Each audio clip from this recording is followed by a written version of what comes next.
Every Catholic parish has that hymn. The one that makes the organist sigh, the choir panic, and half the congregation mysteriously stop singing altogether. Today we're talking about the 5 Catholic hymns that church musicians love to hate.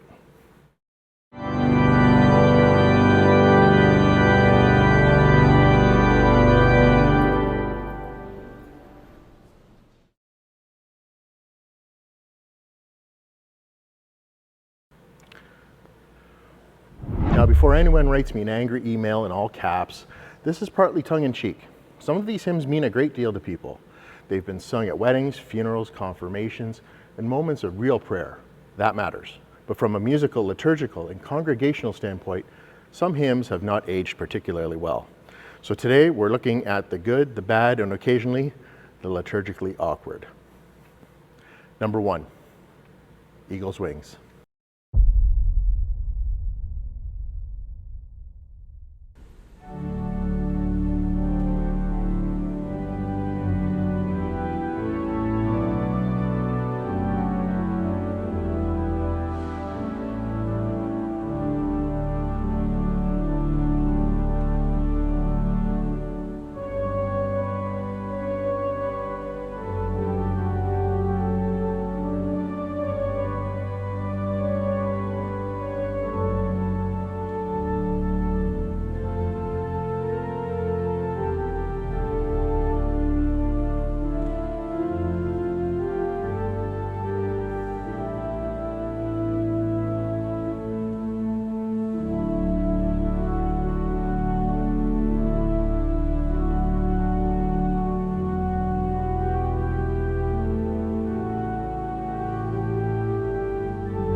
Now, we began with the undefeated heavyweight champion of Catholic funeral music on Eagle's Wings. Now let me be fair, right? Bruce, I feel like that painting's looking at me up there. We've got Bruce here today, my emotional support animal, to help me through this. I feel like I'm being watched by these paintings. I don't know, but anyhow. But let's be fair. The text itself in Eagle's Wings is scriptural. The melody is sincere, and when it first appeared, it probably felt fresh and comforting. The problem is, this hymn became everywhere. Funerals, memorials, healing masses, parish anniversaries, Tuesdays, random Wednesdays in Lent, for some reason, and at a certain point, Catholics stopped hearing the psalm imagery and immediately thought, oh no, who died? Musically, it also tends to become a solo performance instead of congregational singing. The cantor soars while the congregation quietly watches like they're attending a televised tribute concert. And that's really the issue. A hymn is supposed to support the prayer of the assembly, not turn it into an emotional solo feature. #2, sing a new song.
Sing a New Song, the official anthem of felt banners and acoustic 12-string guitars almost tuned correctly. Now again, I know people love this hymn, but musically it has all the subtlety of a parish festival hot dog stand. The rhythm is clunky, the repetition goes on forever, and somehow it always feels slightly too fast or slightly too slow. Never correct. And for organists, this is one of those hymns where you either overplay heroically to make it sound grand or emotionally detach from your body while accompanying it. What frustrates many church musicians is that this style of hymn often prioritizes immediate accessibility over depth or transcendence. It's cheerful, but sacred music is supposed to be more than merely cheerful. Number 3, gather us in.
Gather us in. Now we arrive at that hymn guaranteed to divide a parish council meeting in under 3 minutes. Gather us in. This one tends to frustrate musicians and clergy for theological and musical reasons. The text is often criticized for being overly horizontal, meaning it focuses heavily on us and not very much on God. Sacrifice, transcendence, mystery, the small details of Catholic worship. Musically, it has that unmistakable 1970s liturgical conference workshop energy. In the opening line, here in this place, every organist already knows exactly how the next 4 minutes are going to feel. Again, not everyone hates this hymn, but many musicians feel it represents an era where church music has become less timeless and more statistically trapped in a parish particular decade. Number 4, ashes.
Nothing says Lent quite like collective emotional exhaustion. Ashes. Now Lent should absolutely sound more restrained and penitential. That's appropriate, but this hymn often drifts from sacred sobriety into what I can only describe as liturgical sadness core.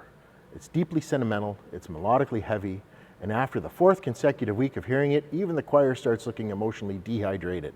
This is one of those hymns that perfectly captures a certain era of Catholic music where everything became softer, slower, and dramatically introspective. The problem is that sacred music also needs strength, clarity, and beauty, not just melancholy. And number 5, which is actually the worst Catholic hymn ever written, Table of Plenty, or some organists call it Broadway at the Basilica.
This hymn is one of the clearest examples of music that feels more performative than prayerful.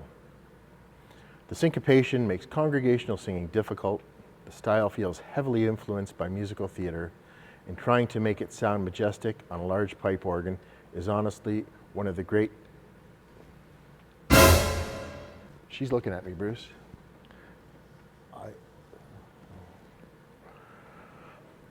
Wow. One of the great challenges of modern liturgical music. You're sitting there at a cast von organ capable of shaking stone walls, accompanying something that sounds like the opening number from a church dinner theater production. And again, this is not about mocking people who love it. It's about asking an honest question. Does this music still sound sacred, or does it sound culturally trapped in a very specific moment in time? Now listen, folks.